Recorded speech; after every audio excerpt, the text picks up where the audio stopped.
Welcome back. So today we want to talk a little bit about page layout and some tools with CSS that we can use to configure our pages.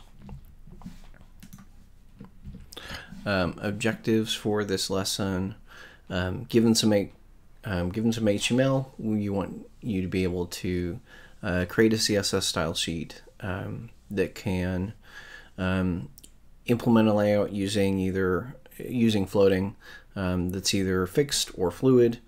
You can either a 2-column or a 3-column format, also with a header and a footer. So we'll talk a little bit about floating and how we can use that for page layout. We'll talk about the clear property and how that fits in. We'll talk about fixed layouts and fluid layouts and some of the differences between those two. I'll talk a little bit about CSS3, which introduced something called text columns, which is good for things like newspapers. Would not used too much for most real-world websites, I'd say, at the moment, because it's more of a print type thing. And then we'll also talk about absolute relative and fixed position, which occasionally see some use for nav bars and menus and things like that. So just a fair forewarning, as we go through this, a lot of these tools are old. A lot of the stuff in this chapter is pretty old, so they don't really demonstrate what modern practices are for responsive design. So we'll go through this, but in a few chapters we'll talk more about something called Flexbox, which is kind of the new way that we do things. So just as far as history is concerned, you need to kind of understand where this book is coming from, or where the examples in this chapter are coming from. Several years ago, I'd say, put this early 90s, 2000s, the kind of space of websites used to be pretty much all websites were viewed on 4:3 monitors, which means 4 would be the ratio of the width to the height. So they were a little bit wider than they were tall, but they were pretty close to square. So that's important to keep in mind.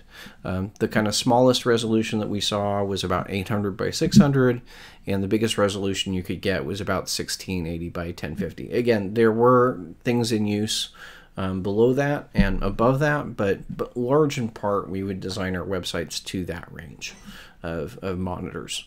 And really the most common monitor out there would have been 1280 by 1024, which again, notice that is roughly square. Okay, so there wasn't necessarily a whole lot of variance in the size of monitors, as well as, in terms of their aspect ratio. So, they were basically roughly square, which has a lot of impact with how you kind of think about layouts. But the place where we live now, the world of today is quite a bit different than this, and the ranges are quite a bit wider. So the websites today really need to be able to handle a much more broad range of form factors. We got to support smartphones, we've tablets, monitors, and laptops, and all sorts of different sizes. So ranging from, maybe an iPhone 5, which is smaller than an old TV, effectively fewer pixels than a small TV, an old CRT TV, or all the way up to, we've got monitors that support 4K, right? So cell phone, most of the devices that are out on the market now are 19 by 20, not 4:3. There are still 4:3 devices out there, but large in part 19 by 10 is the most common aspect ratio now. And that's an aspect, so a lot of phones are 19 by 10 if you have them landscape, and 10 by 19 if you turn them into portraits. So you kind of see both of those a lot, but most laptop and desktop monitors are all going to be 19 by 10 now. So we've got that to deal with. We've got the difference between aspect ratios, and none of our devices are square anymore, which adds some additional difficulty. So all of our devices are very much rectangular. 19 by 10 is close to like the width being twice the height, or vice versa. So that's a big thing to think about as you're building your apps, is that aspect ratio does change a lot. Cell phone ranges now, what we're looking at is 320 by 568 all the way up to 1080 by 1920. There's even some phones out there that are running, I think, 4K, but those are not very common. But they do. I think they're on the verge of existing, or they may be out there. They're just not cheap. But even disregarding that, you notice that we have a huge gap. The gap between the smallest cell phone and the largest cell phone in terms of resolution is bigger than the gap that we used to see in monitors. So we have a broader range on our smartphones than we used to have in our monitors, and similarly with our monitors, they've gotten a lot bigger. So 1280 by 1024, which used to be the standard, is now considered kind of the smallest device, the smallest monitor that you might target. It's very unusual to see anything below that 1280 by 1024. The only place that you'll see laptops really that are smaller than that are Chromebooks. Chromebooks, some of them have a smaller resolution than that, and projectors. So large in part, our resolutions have gotten a lot bigger on the desktop world. So the typical, in your typical monitor nowadays is 1920 by 1080. Again, relative to what it used to be just a few years ago, talk about 1280 by 1024. It's close to twice the size of those monitors. So recognize that with the examples that are in Chapter 6, they were really designed to work well on those older 4x3 monitors. They weren't really designed or tuned for today's monitors. So just keep that in mind. These tools, there are things you can still play around with, but a lot of the tools that we're going to talk about today are things that I wouldn't recommend you using for modern websites.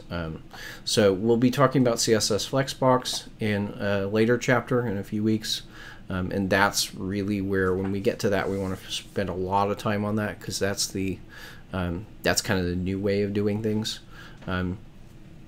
But we'll kind of look at some of these older ways of doing it, and maybe going over some of the issues that we've had with them. Okay, so if we're kind of looking at, as I've kind of hinted at going through this, there's been an evolution of the tools that we've used over time to do page layout. So it used to be back early 90s-ish when I started building websites, the way that we did page layout was with tables. We used HTML tables. We defined it in the HTML how that page was going to lay out. We don't really do that anymore. Tables are strongly discouraged for page layout. They still exist, and you can still use them, but I would really strongly advise you against it. So tables used to be the way we would do things. And then floats, people kind of figured out, okay, well, we can do, if we're clever about it, we can use floats to lay out our pages, and they'll be a little bit more responsive than, quite a bit more responsive than tables were. So there's a lot of clever trickery that we did with floats. Now, you do need to keep in mind, floating was originally devised as a way to embed images in academic papers. So to push it to the left or the right of the text. That is all that they were meant to do, and that is honestly all they do well. So all the trickery that you kind of see in this chapter is, a lot of it is what nowadays people would consider hacks to kind of make it work. So the new way that came out just a few years ago is something called Flexbox. Nearly all browsers nowadays support it. The only things that really won't support Flexbox are going to be your older versions of Internet Explorer. So the market's very much jumped on this idea of Flexbox as being the wave of the future. So that's what we'll be talking about in a few chapters, but what we're going to talk about here in this chapter is how to use floats. So let's go through an example here. Let's say I start with this page. Okay, so I've got 3 paragraphs of text. Okay, and my goal is I'm going to take this first paragraph of text and shove it off to the right-hand side of the page. Okay, this is what we call floating. It's taking it out of the main run of the text that's from top to bottom and kind of running and pushing it off to the side. If you were doing this in Word, you would kind of put this in a text box, and then the text would kind of flow around it. Okay, so when we're talking about this, we're floating, and we can either float to the left or we can float to the right. There's no float in the middle or anything in between. It's left or right. So here, this box of text is floating to the right. So let's look at what the actual HTML behind that is. So we've got 3 semantic tags here, 3 sections. Okay, you can see by default they start all top to bottom, but that's not our end goal. So first I have an aside, which is going to be that text that I'm going to float. I have the main, which is the main body of the page, and then the footer, which is then going to be at the bottom of the page, right? So what I'm trying to do is I'm taking the aside and sticking it next to the main, but I want to make sure that the aside also doesn't overlap the footer. Okay, so to do that, the first thing I start with creating some CSS. In that CSS, I'm going to say, well, let's float the aside to the right. Okay. Now, when I float it to the right, it's kind of out there. It doesn't. It needs to know now how big it needs to be, because implicitly that aside is, well, it's 100% of the width. You know, it's 100% of the container. And if that was the case, well, then it still wouldn't float right, because it'd still be the full width. So if I'm actually going to float it, I have to say, here's how wide you are. You can't be the entire width of the screen. All right, I'm going to set you as 150 pixels. So we set the width of the aside as 150 pixels. We also, in order to have it float next to the body, it also can't be the full width of the screen, the viewport. So we're going to say, well, the width of the body is 500, right? Actually, I'm kind of fixing the size of the page effectively here. So I'm going to say make the size of the page 500 pixels. That's all we're going to use. I'm not going to use the entire viewport size. We're going to make this aside 150 pixels. And then finally, I want the footer to not be overlapped by this floating thing, so I'm going to set clear on it. So clear says, at this point, stop floating. So you can either say stop floating everything on the left, in which case you'd say clear left, or you can say stop clearing everything on the right, which in case you'd say clear right. In this case, we want to clear everything on both sides. So clear both is going to clear everything that's floating left and everything that's floating right, which means it gets to take up the full width. Okay, so that's how that page is kind of set up. Those are the important things. Oftentimes, if you're floating, you also have to use those clear properties, and you generally have to use either width or margin together with that. Okay, so that's kind of an example of what the floating looks like just by itself. Let's talk about how we maybe turn this into some sort of 2-column layout. Okay, so I'm going to start with my body. I've got a header, which I'm going to put up top. I've got a main, which I'm going to put in the center, and a side, and a footer, right? So we're going to do a few different layouts, a few different ways to use this, the same HTML, but applying different CSS to it to get different versions of the same layout. Okay, so again, header goes at the top, and then I have main and a side, which are going to be next to each other, and the footer is going to be the bottom. Okay, so here's kind of what that looks like. So here's my first kind of attempt at that. Again, header, main and aside next to each other, footer. So I'm going to do this with what we call fixed widths. So I'm going to define all the widths in terms of pixels. So they're not going to change. They're what they might say absolute, right? So here I'm saying, okay, well, let's make the entire page 962 pixels wide. So I'm going to make the body 962 pixels wide.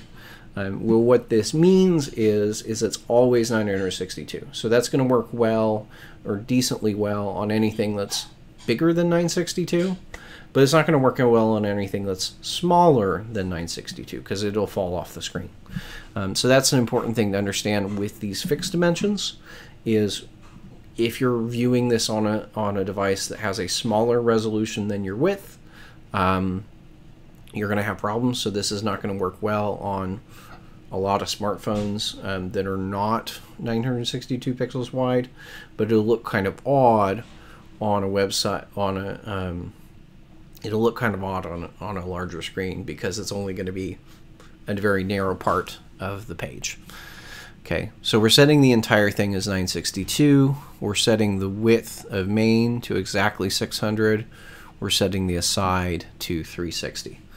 So let me pull this up. Let me pull up the code for this. This is the 2-column fixed example.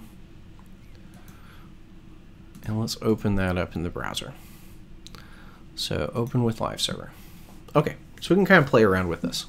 So if I pull it up full screen, you can see, regardless of how big my screen, it's limited to 962. It can't really utilize all of the space on my larger monitor, right? So it's not really scaling with that, okay? Also, if I push this down smaller, you can see things start falling off the screen. Now I have a scroll bar, right? So again, it works. It's one way to set it up, but it doesn't change with the size of my screen, right? It's not really responsive. It's only good for a narrow range of resolutions. So if we were thinking back to what things were in the early 90s, well, with the range of screen resolutions, this would actually work for most people, right? Because most people had a monitor that fit pretty close to this. You know, it was a little bit bigger than 1,000 pixels wide. So this would look okay. But with our range of devices and monitors between, you know, smartphones and everything, this is not the way to really set up a modern website anymore. Okay, so this is one way to set it up. So let's go on to the next one. Oh, well, we should look at CSS for that. So the CSS for that, the important bits, obviously there's a lot more CSS in here, but the important bits of setting up this page is we're setting the body to 962. We're giving it a little bit of margin, so we're giving it 15 pixels of margin on the vertical and auto margins on the sides. Where that auto margin is important is that's what's causing it to center. If I hadn't set the left and right margins to auto, then this would be all the way to the left of the screen rather than being in the middle.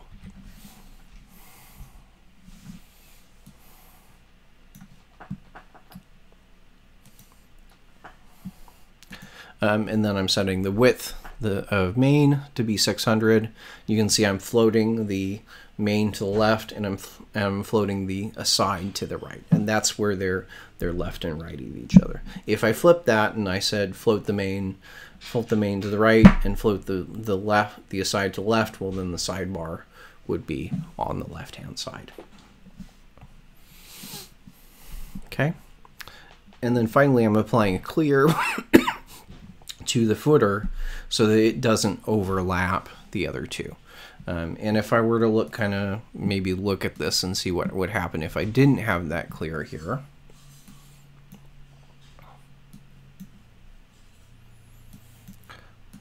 Let's see, that's fine.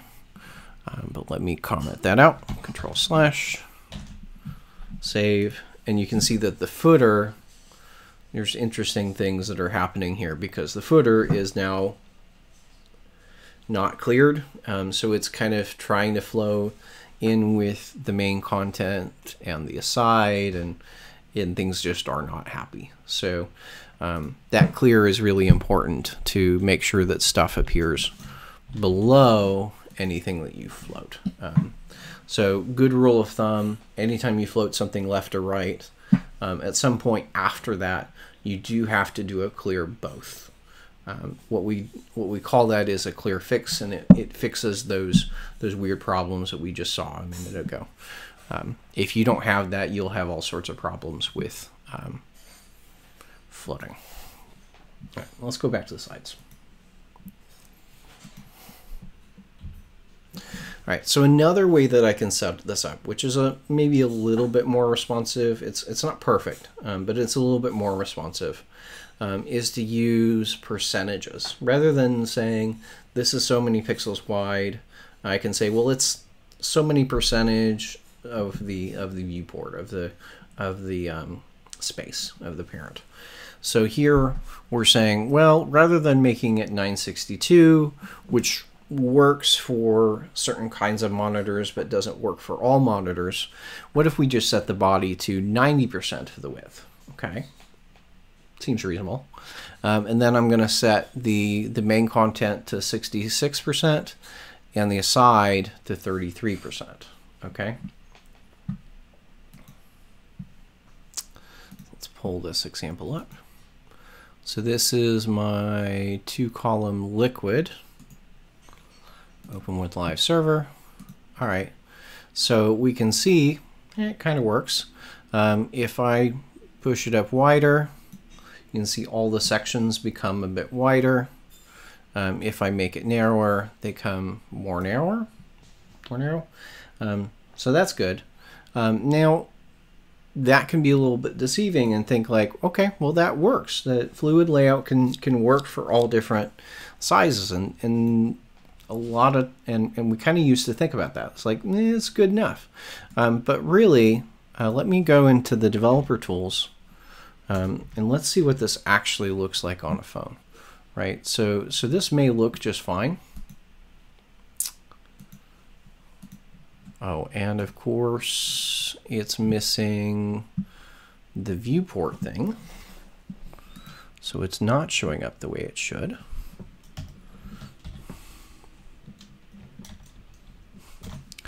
So let me steal that.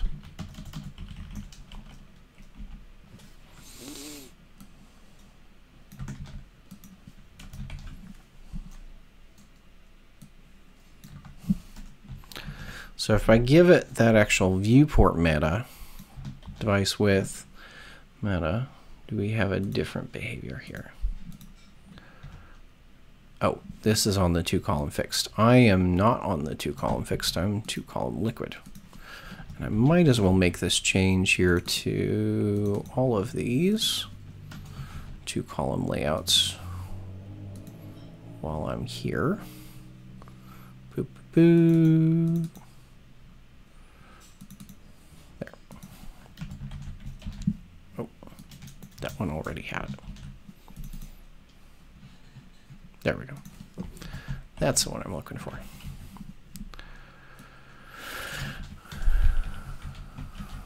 Okay, so that's changed. All right, so let's go back to the 2-column liquid. So open this with live server, refresh. All right, F12 to get to the developer tools. There. Okay, so on a mobile device, this what we would call this fluid layout, which seemed to be fine at a lot of different screen sizes. At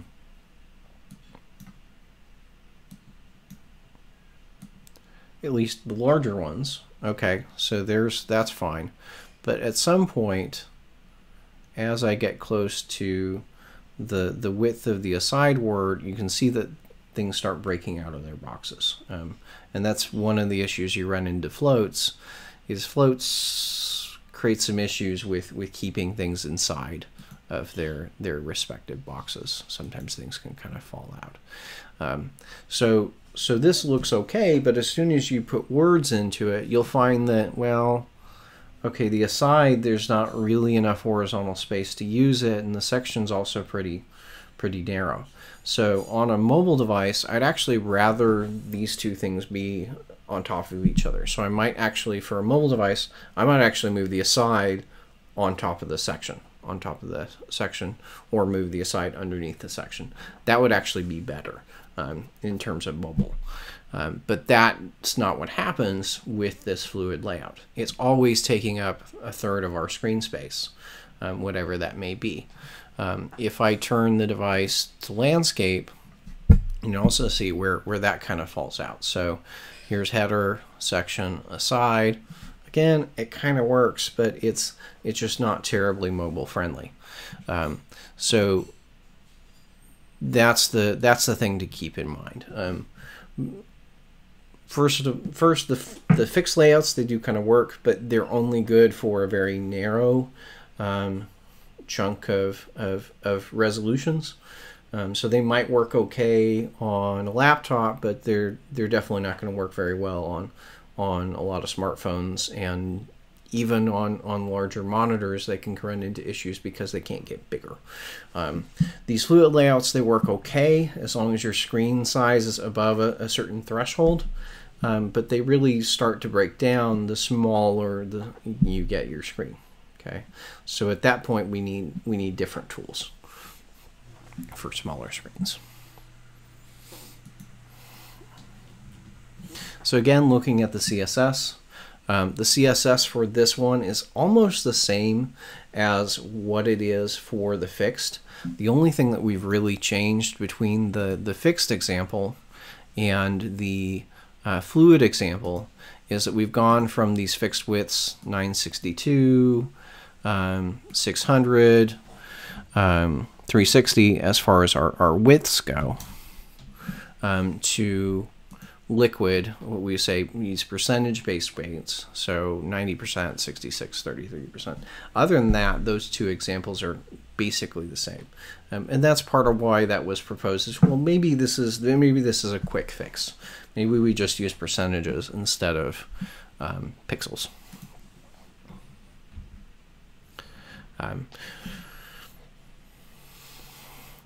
The other thing that happens frequently with percentages like that is anytime you have things like backgrounds that are images or things like of that sort, you may run into some additional issues because, well, maybe those background images or those other images, certain things that you're using, can't scale fluidly. So there's a limit to how much images can scale, whether they're background or foreground images. So using a fluid layout can create problems anytime you create images because, well, what are your options? Well, I could repeat it. Well, sometimes you don't want to repeat it. Sometimes you do things that you want to repeat. That might be okay to just have it repeat more times. Other times you may need to scale the image up and down. But then if you're scaling the image up and down, well, at some point, if you scale images up, well, they come blurry. If you scale images down, well, you're wasting a lot of bandwidth on pixels that the user doesn't actually see. You know, you're using more bandwidth having to download larger files than they're actually using. So you might say, well, let's just, you know, make a background that works for 4K screens. Well, but then you don't want to force everybody to use that image. So there are some downsides to both. And again, this is where, you know, there's better tools to use, which we'll talk about in a few chapters. But this is just to get you started on how to think about page layout. Okay. Another way that I can do layout is as a sort of hybrid approach. So I might say, I like some of the attributes of this fluid layout, and I like other attributes of this fixed layout. So let's do a mix of them. So here, I'm going to say, well, let's make the entire body 90%, okay? But I'm going to fix the aside as being 360 pixels. So it can't get any smaller than that, okay? So it's always going to be 360 pixels. But I'm going to let the size of the main change as I make the window bigger or smaller. So here I'm saying that the width of the main is 90% minus 360. And you'll see that minus in there because I'm using two different units, right? So I've got a percentage and then I've got a pixels. Well, I can't convert those to for sure number because 90% that changes as the viewport size changes. But what it can do is, what CSS can do is it can dynamically calculate that, do that conversion as it needs to. So I've got this calc method here, which will go automatically make that, convert those units all to pixels, and then do the addition or the subtraction in this case. So that will make that work. Otherwise, I'm working with weird units because it's like, well, what percentage do I assign that? It really would vary. All right, so let's pull that example up. That is 3-2 column liquid fixed. All right, so I'm going to open that up with Live Server. Okay, so here, and see as I scale down, you can see that the aside doesn't change size. It's always 360. But the size of the main does change.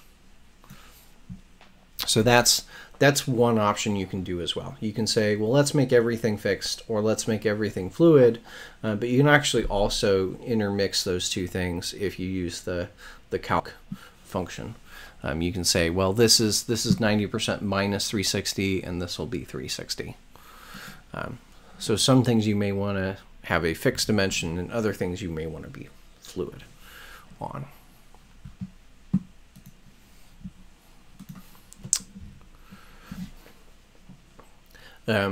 Maybe we want to look, we've looked at this as a 2-column layout.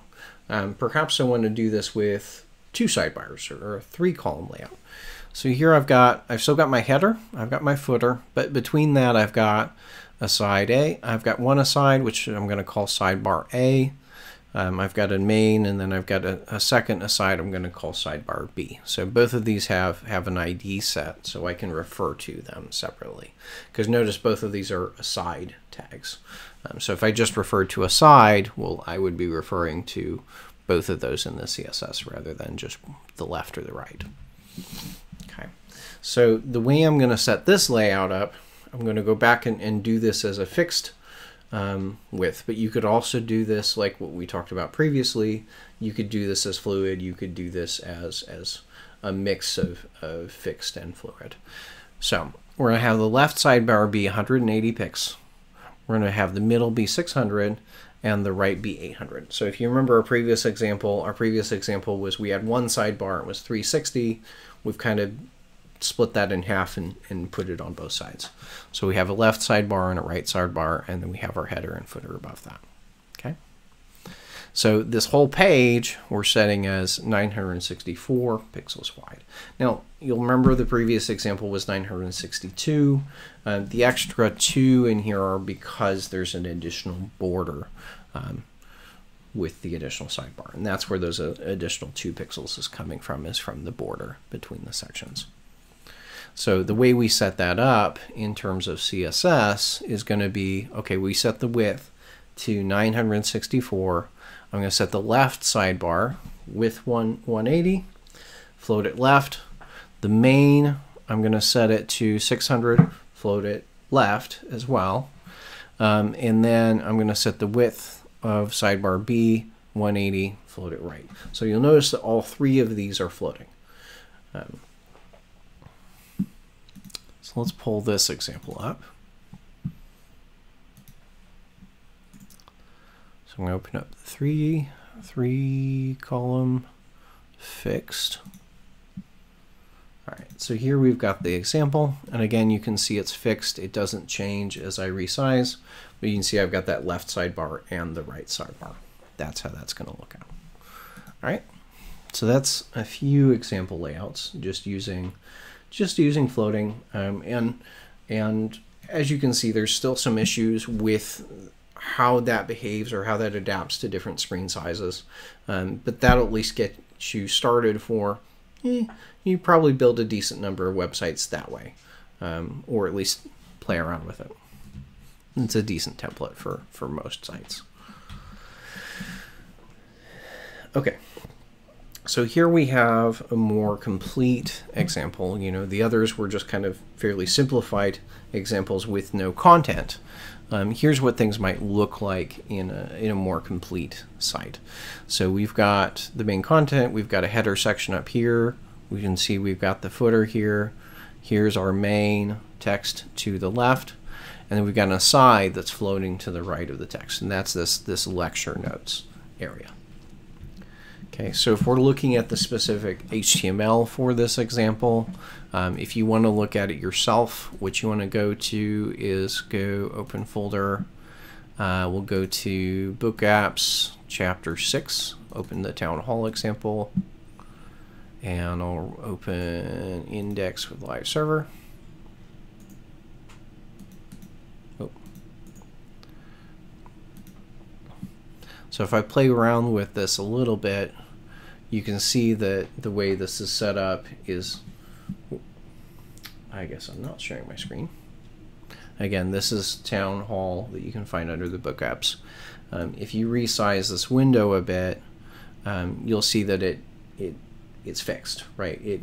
The size of the actual content here doesn't change based on the side of the viewport. The only thing that's changing is the amount of margin that's to the left and right of that. And as you might guess, that's because there's some auto margins on the left and right to center it. All right, so that's how this one's set up. Okay, so the actual HTML, if we're looking at the HTML in there, there's a lot there, but only a few parts are really of interest to us. We've got the header, which is that top section. Then we've got the main, which is the section in between. That's the part where the actual interesting things are happening. So I've got an aside and I've got a section. So section is the actual part that's the main content of it, and the aside is what's floating on the right. But notice that both of those things are inside of main. Okay, and then beneath that is the footer tag. Okay, so let's look at the CSS. Again, this is stripped down. There's actually a lot more in there, but I want to focus on the parts that are important. So with the body, we've set the body to 992 pixels wide. Again, this is designed to work well on 1280 by 1024 monitors. So it's kind of middle grade monitors. We've got the margin set to 1em and auto. So 1em being the vertical, so top and bottom there's about a line, one line of text worth of spacing, and then on the left and right it's going to divvy up all the leftover space. So take 992 for our layout, and then anything that's left becomes margin on the left and right. You can see we've got some padding that's on the vertical. Up and down there's a line of padding, but there's no padding on the left and right. On the section, we can see this one, the section that's the content that's floating on the left is 553 pixels. So this area here is going to be 553 pixels wide, and this is 350 pixels wide. Okay, and then finally you can see that there's clear blow that's applied to the bottom to make sure that this footer doesn't overlap with any of the content above. We can also look at another page in here, which is one of the speaker pages.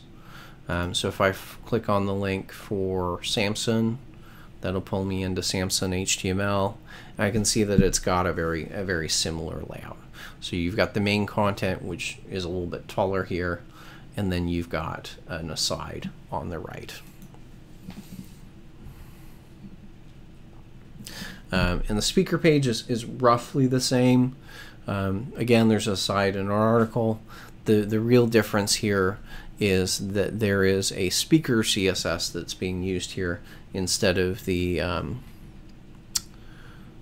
main.css that was used on the main page. So they're using main.css for the main page and speaker.css for the speaker page.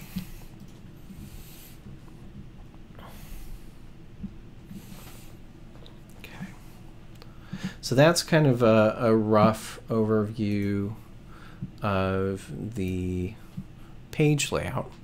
I'm going to go back to the book examples. So open folder, back up to book examples. This would be chapter 6. And I want to open up text columns example.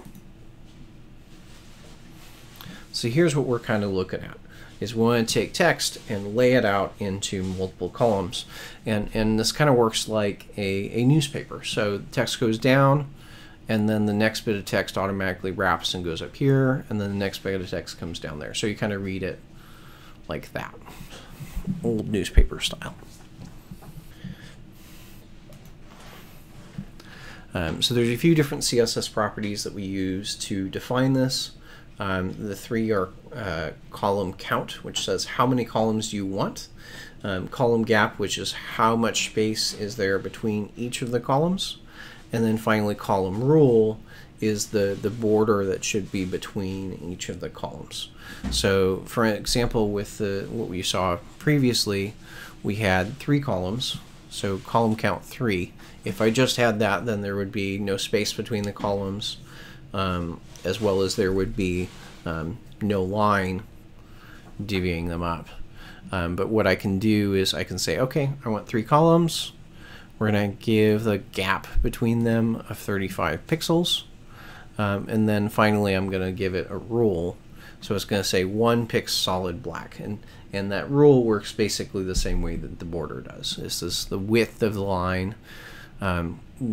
What kind of pattern or style should the line be? So that could be dashed, or it can be dotted, or double line, or etc. And then the color of the line. So we have a 2 pixel wide solid black line.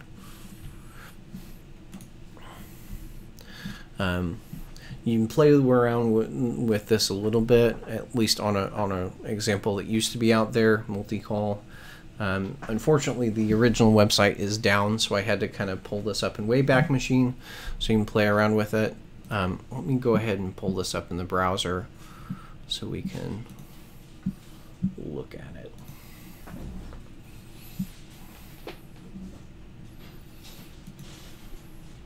There we go. So here you can kind of play around with some of what that might look like. So here we've got a layout that's got 4 columns. Maybe I want to change this down to 2. I go up to 5. You can see that's the number of columns that I have, and it's just dynamically laying out the text. I can change how much space is in between those columns. So maybe I want them to be a little bit farther apart. I might say 40 pixels. I might want there to be no space between them, and there you can kind of see where the problems are. It looks like it's running right up to there. So you're always going to want some spacing between the columns. And let's add some border. So maybe I do a 2 pixel border here. In this case, they've set it to dotted, as you can see in the example here. So let's go up maybe to 8. You can see that's a little bit wider. So that's what those things control. Again, how many columns, how much space do you want between the columns, and what kind of border do you want between them.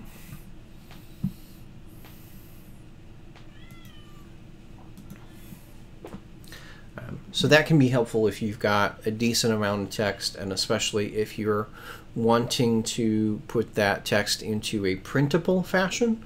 This is great if the users want to, say, print out a newspaper article or things like that. It's definitely a lot easier to read text in narrower columns like this, at least on print.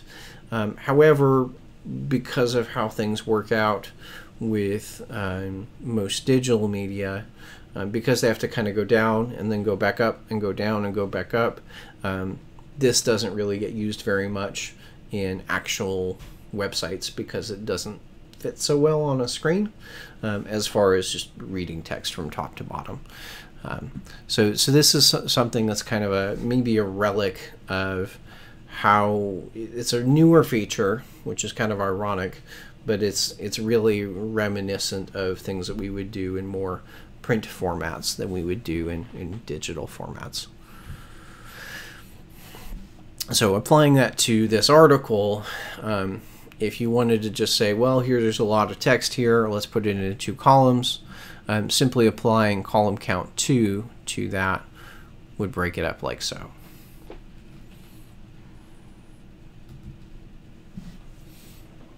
So last part of this lesson, we want to talk a little bit about positioning, namely relative and fixed positioning. There's a lot of different ways, a lot of different options for this, so we won't go through all of these.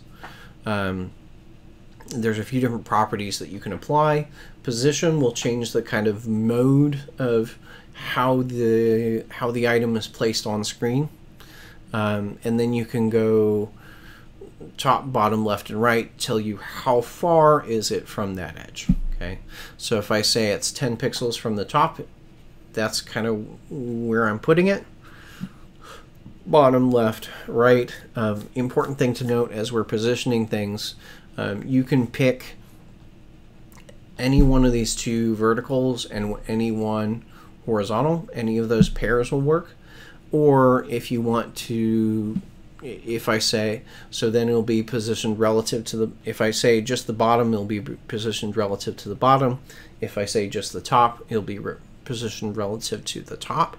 But if I say both top and bottom, maybe I say top is 10 pixels and bottom is 10 pixels, it'll actually occupy that whole space minus the 10 for the top and bottom. So this is used to be one way that we would use this kind of relative position was one way in the past to get things to be like the height of the entire page. Okay. The other important property in here, once you start positioning things with relative position, absolute positioning and such, you're going to find that things appear on top of each other or behind each other. So the z-index is used to control what order they appear from front to back. And if I remember right, I think a higher z position is further towards the viewer, and a negative is further into the screen. So like a 1 would be on top of a 0 z-index, and I think everything defaults at 0 if I remember right for the z. So you can move things forward and back as you need to. So there's a few different modes for a few different keywords for the position property, and let's go through this article and maybe that'll kind of show what some of these values do.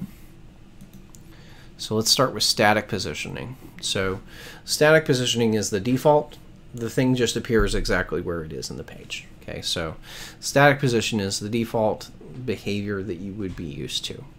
Relative positioning by itself doesn't seem to do too much. It basically looks, relative position by itself looks exactly like what it is if you didn't do anything. The magic with the relative is that it gives you kind of a baseline for the next one that we'll look at, which is absolute positioning. So relative says, where do you want it to be relative to where it would normally be? So in this case, normally, let me try it for myself, try that there. If I were to not have the left here,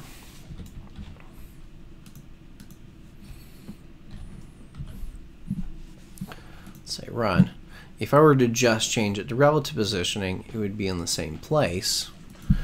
But you notice if I move it left, I'm saying left, so I'm positioning it 30 pixels to the right of where it would normally be, because I'm saying 30 pixels from the left edge. Okay, which is also, as you notice, is making this page a little bit wider. It's adding the scroll bar because it's kind of making the it's adding another 30 pixels to where the page would normally be, because the width of this div has not been defined.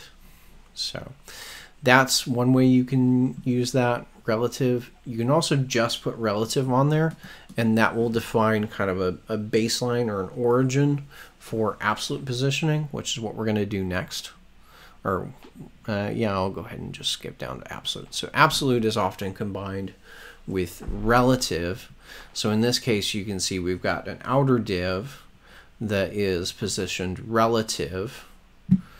So its position relative, width and height is 400 by 200. You can see that it's got a border defined, and then we see for the absolute, okay, so the absolute is inside of that container. It is positioned 80 pixels from the top, so that's here, and 0 pixels from the right, and then we see it's 200 by 100. So it's kind of moved out of the normal flow of the page, and we're positioning it inside of this element. Now let's play around with this a little bit, because there's at least one thing I want you to see. So note that we've set the width and height of both of these elements, and that's actually pretty important. The thing that's not obvious is that those values are special. So for instance, let me put a paragraph of text beneath this /p. So I'm going to say run. Okay, so we've got a little bit of text beneath it. Now let me change the height of the container, right? This relatively positioned container. So let's set it to maybe 100. Now this is where absolute positioning becomes interesting, because once I position it absolutely, it's no longer in the flow of the text, right? So it could potentially fall out of this box, right? So, which it did, right? So we set this only to 100 pixels. All right, well, it's fallen out of the box and it's now floating in the air. If I didn't set a height at all, maybe I set it to auto to just auto calculate it based on the size of the text. Well, you would see there's no connection between these two now, or at least no seeming connection. They're separated that way. So you do have to be a little bit careful with things like that. The place that this absolute positioning becomes helpful is when we want to do drop-down menus. That's typically where we're going to use this kind of positioning. It's really helpful for nav bars and drop-down menus, including tiered navigation for those kind of things. So that's where you'll see a lot of this, but just notice you can see how it's falling out. It's no longer in the main flow of the content if I switch it over to absolute positioning, which again, for things that like drop downs, that's a good thing, but for a lot of other things it may have some side effects, especially if you want to use that for laying out your entire page. Okay, let's go back and look at fixed positioning. So here we've got position fixed. Position fixed actually takes it completely out of the page, more than its normal place, more even than absolute positioning does. So if I say position fixed, it's now relative to the viewport. It's no longer relative to any of the content, any of the other elements in the page. It's outside of the flow completely. So for instance, it's all the way down here, right? So this is our position fixed element. It's 0 pixels from the bottom, 0 pixels from the right. So that's what's putting it over here. So that can be very helpful for things that you want, like notifications. Maybe you want them to pop up relative to a certain corner of the page. If I wanted to say, maybe let's position this from the top, right? So I could say the top right, or I could say bottom left. I can put it in any of those corners. I can also, in this, I can give it a little bit more space from that edge. So let me go back to bottom right first, and let's give it some space. So maybe 10 pixels or 30 pixels from the bottom, and 10 pixels from 30 pixels from the right, 10 pixels from the bottom. You can see there I've got some spacing where it's 10 pixels up, 30 pixels over. So I can use values other than just 0 there. But the important thing to understand with fixed is fixed gives you it positioned relative to the viewport. So again, that's good for things that you want to be floating above the text, and you maybe want to be there, stay in the same position for a period of time. But oftentimes if you're going to then do a fixed position like this, you end up then having to have some way to dismiss it, because otherwise you'd be permanently blocking that part of the screen. if you've ever seen advertisements that show up and they block maybe the smaller bar, a small bar on the bottom of your device, especially for mobile, well, that's how they're doing this. They're doing this with fixed positioning. So we talked about absolute. Sticky is kind of an interesting one. Sticky is often used with tables. So what it does is it kind of stays the same way it is originally. Here it's positioned, it kind of behaves as relative, but as you scroll, eventually it switches over to fixed. So it stays here, it's staying up at the top of the screen. So it starts being inline. As I scroll down, it sticks.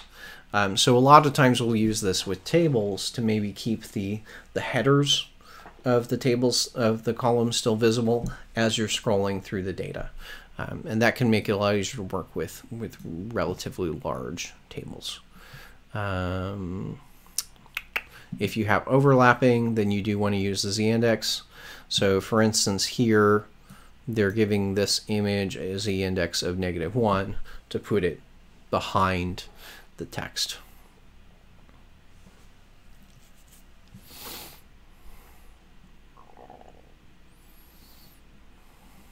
Okay, so that's everything I wanted to look at on that page. I can go back to my slides.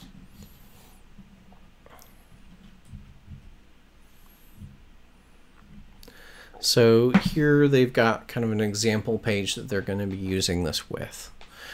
So we've got a main with a list of speakers. We've got an aside. We're going to position the body relative. And so we're going to kind of use that as our anchor. And then inside of there, I'm going to position the aside with absolute positioning. So we're going to set it's 30 pixels from the right and 50 pixels from the top. So it's basically going to be 30 pixels to from the right and top. So if we look at that on some screen resolutions, let me open this up here. This is the absolute and fixed example. Here we go. So absolute and fixed, open with live server.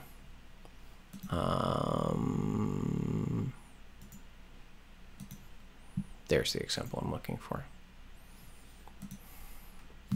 So here we can see this is our kind of absolute positioning. So we started by making the main body absolute, and then inside of here we have the this aside as being absolute position. So that's why it's over here. And we're not using floating for this, but we are using that relative positioning. Where is here?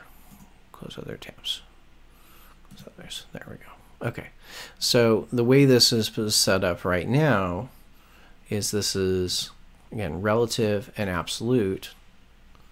If I switch this and see this with fixed positioning, so now we can see that it's relative to the viewport. So if I set it as fixed, it actually does kind of, it's attached to the viewport, so it scales with the viewport, whereas with absolute positioning, it didn't move with the viewport. So that can mean that sometimes it's in here and it's kind of okay, but it could also mean for larger screens that it's way out here. So that's one of those things you have to kind of watch when you're playing around with fixed and absolute positioning. If we look at the next slide, we can see one of the places this kind of breaks apart, or maybe isn't ideal, because here we're seeing the aside is actually covering the text of the page. You wouldn't want this to show up that way, because that means that your reader can't actually read this part of the text, right? It's being covered. So here we've got, maybe we positioned the aside with fixed positioning. It's 0 pixels from the right, 170 pixels from the top with 350. If your screen's big enough, this may look okay. If your screen's too small, this is going to be a big problem. So let me open this example up here. So as long as my screen is, as long as my window is big enough, that's fine. it doesn't cover up any of the text. But if I make this smaller, at some point, you know, both do this kind of 2-column layout as well as that fixed positioning, you can see that it doesn't really scale all that well to smaller devices. So just keep that in mind when you're thinking about responsive layouts and you're attaching things to, especially with fixed positioning. Fixed positioning works generally a lot better on larger screens than it does on smaller screens, because anytime you're positioning something in a fixed way, you're taking up some space on the viewport which can't be reclaimed.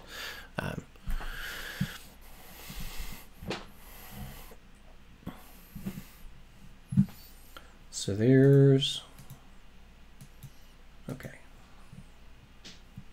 So if we're looking here,